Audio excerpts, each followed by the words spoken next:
Hello, Year 12. The first of the check-in questions then. This one, not given a diagram, but I think you can fairly quickly sort out what's going on.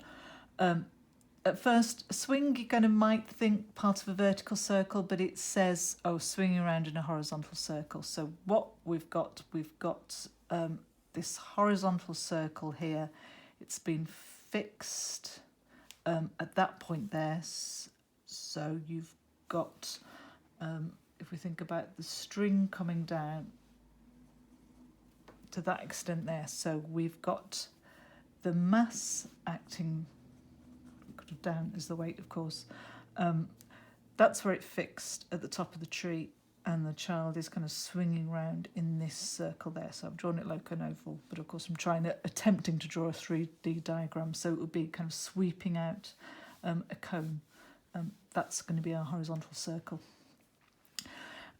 So we know we've got a tension here, so we want a good diagram and you want to mark on those forces. I've got a tension acting in that direction, and of course we have got, that is the other important direction. It's not a force, it's the acceleration, and I know the acceleration is there because it always acts towards the centre of that circle. The horizontal circle has got a radius of 3, so I could mark 3 and 5 on there, and you might want to do that in a different colour maybe.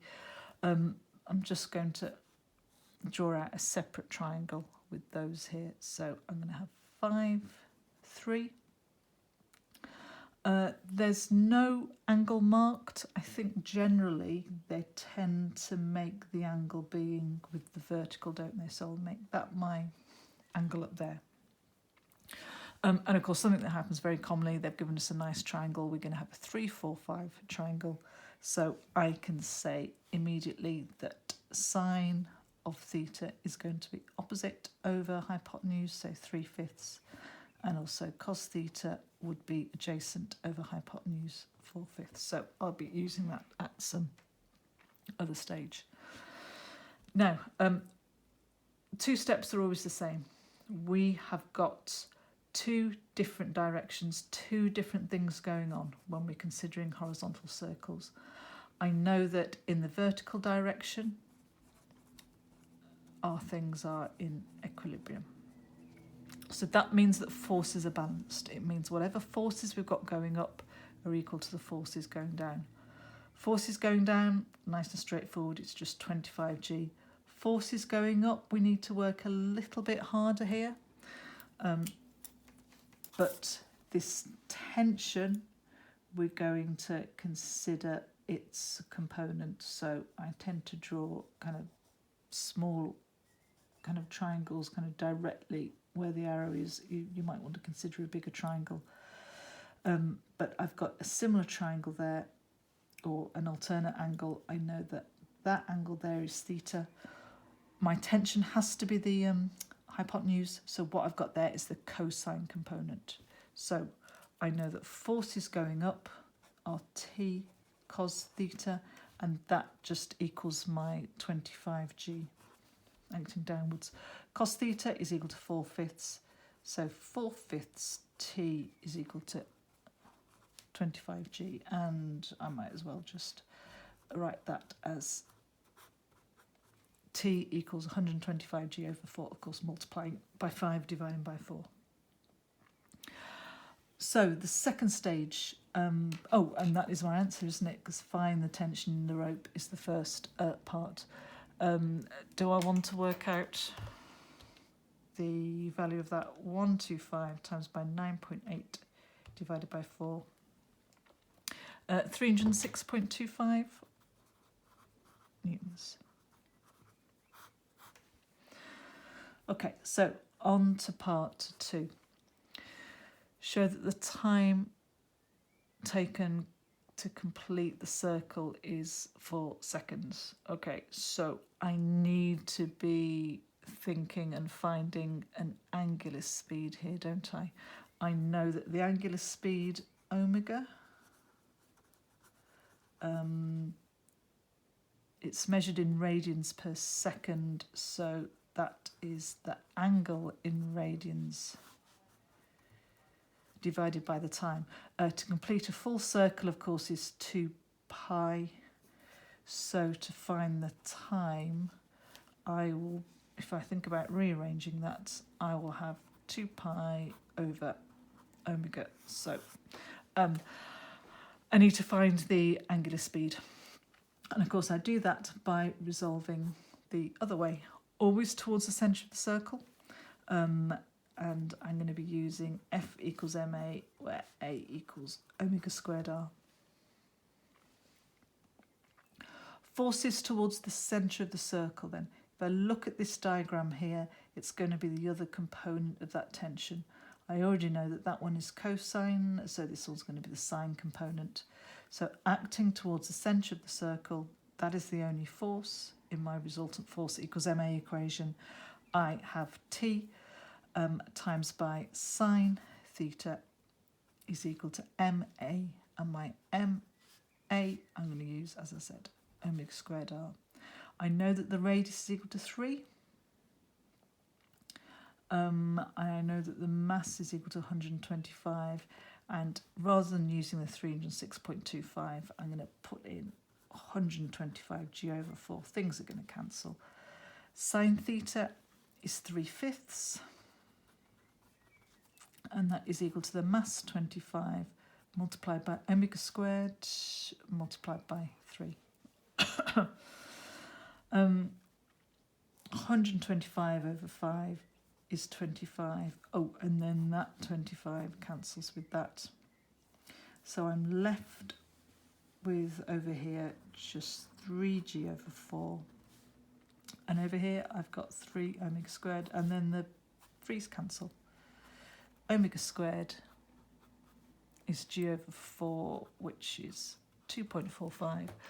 And if I find the square root of that, I get that omega is 1.565 radians per second. So now all I need to do is put that into there. Hence the time taken for a complete revolution, 2 pi over 1.565. And that's 4.01 seconds. So I think it said, yeah, approximately 4 seconds. There we go, that'll do. Okay, so as I said, nothing too complicated, nothing algebraic really either, just, lots of standard things. In equilibrium, vertically, use F equals ma. There's only one force to find to find the component of, so not too tricky. Okay, now there does seem to be a bit of a big step up when it comes to question 2. Firstly, we have got a vertical circle. So the fact that it's a vertical circle, they're just a little bit more awkward, aren't they? It's algebraic, and we have got to think about what the diagram looks like as well. So got a mass on a wire, smooth, so we don't have to worry about friction. It's got a centre, plane is vertical. Okay, so we've got a vertical circle. So with vertical circles, I just would draw the whole circle out.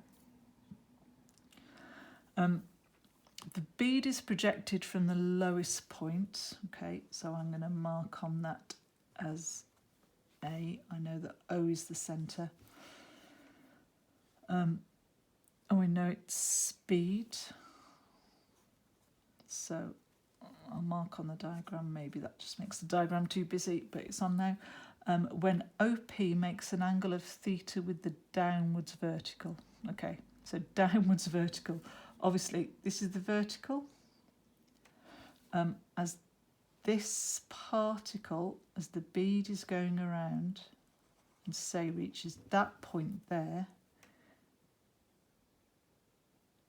I draw that line in, and then the downward vertical, of course, is that angle there. So that's the angle that it's referring to. The mass of the bead is m, so let's put an mg there. I'm going to refer to this, I think, as, well, it's particle p, but particle p, point p. Okay, so I'm just reading through it again. I think I'm happy with what I've got there. I need to work out the speed of the bead and the reaction of the wire on the bead. Okay, so that's interesting there, and I guess it's good because it's reminded me of another force that I need to consider here. I put this line up here, that line up there, I'm almost kind of expecting it to be a tension, but of course it's not a tension. That line there is really just a line showing me the direction of the acceleration. The force that's keeping that on there, because it's just threaded onto it, is the normal reaction, and the normal reaction force is coming perpendicular. And because it's coming perpendicular to the surface, of course, it means it's going towards the centre of the circle. So that is my force. I've drawn it like a tension. Looks a bit confusing, but it's a normal reaction. Okay, first step, to find the speed. There's always two stages with horizontal circles. There's always two stages with vertical circles. And the first stage is considering the energies, what's going on with the energies. Using conservation of energy to work out, generally, we need to find an expression for v squared. So we've got two specific points. I'd be very clear about which point I'm writing down. Because one of the key parts is gravitational potential energy, which contains H, I would always write down at the start, before I write down the energies, write what is my height level. I want to make it clear where my zero level is, there, by saying at A, H is 0, that fulfills that. I'm going to work out gravitational energy plus kinetic energy. Mg times by 0, which is the height, plus a half mv squared, and I'm going to use that expression there. So I have a half m, and if I square that, I just get a half m ag. I now consider what's going on at P. At P, okay, it's a bit more awkward to work out that height. So this is where some of you might draw it on the same diagram, some of you might prefer to do it on a different diagram. What I've got here, that's where P is, this is O, and I've got those two lengths there, that's where my right angled triangle is. I've got my angle here, and I think I know the radius, well, it tells me that the radius is equal to A. I obviously need to work out this length here. That length is the adjacent component, so it is going to be A cos theta. That means then that that length is A cos theta. We, of course, need to work out the height above A. So at P, the height above A is that length, which is A, minus that little bit up there, which is the A cos theta. So you've got to be quite careful with those awkward lengths like that. Sometimes you have to do a subtraction. If it's a vertical circle, sometimes you have to do an addition. So say if it's up here, we would have A plus A cos theta. So just be a little bit careful about that height. That's why I think it's important to write it down at the start. So my energies are mg multiplied by h, which is A minus A cos theta, plus a half m v squared. That is what I need to find for this first bit.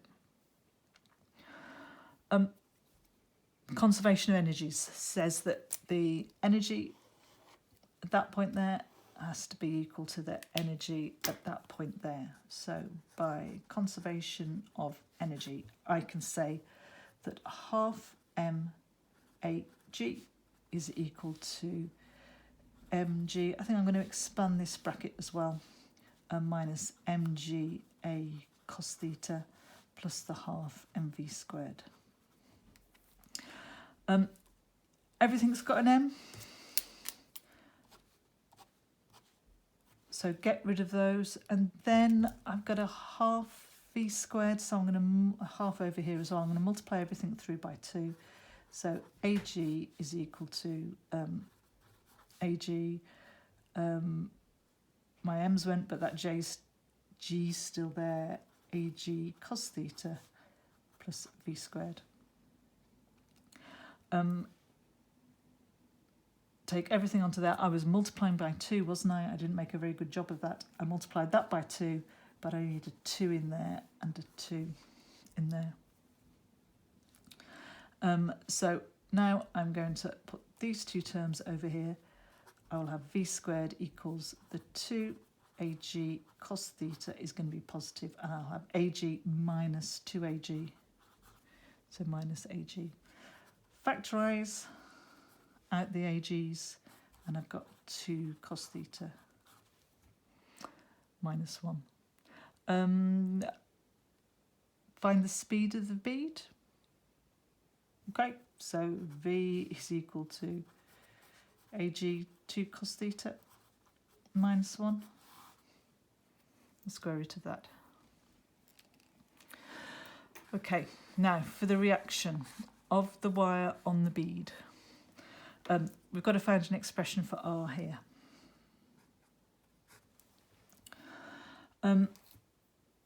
We know that it's accelerating towards the centre, so that's true for any vertical motion. So that is how I'm going to get an expression for R. I need to use F equals ma, but resolving towards the centre. So what I've got there, I've got my mass and that normal reaction. So if I resolve towards the centre, I'm going to be using F equals ma, resultant force in the direction of motion, but I've got 2 forces. I've got R going towards the centre, and then I'm going to have that component. So I've got that right angle triangle there, that is mg. This one here, this is the component that I'm going to need. My angle, if I look back to this diagram here, that angle there is the same as that angle there. That line is just extended, so that is my theta. So that's the component I want. It's the cosine component. So R minus mg cos theta is equal to ma, and of course using v squared over r is the one to use here. R then equals, I want an expression for r, so I'm going to put that on the right hand side. Let's put our v squared in, which is this. So m v squared ag 2 cos theta minus 1 over r, and the radius is a, and then I'm adding on that mg cos theta term. Here the a's cancel, so I have just got this bracket, so I'm going to write that as 2 mg cos theta minus mg plus mg cos theta. 2 mg cos theta plus another one makes 3. So r is 3 mg cos theta minus mg, and we have got a common mg. So let us just factorise that out. And that is the required expression, or not the required expression, that is the correct expression if you verify that with the answers. Okay, so questions 3 and 4 coming up on a later video.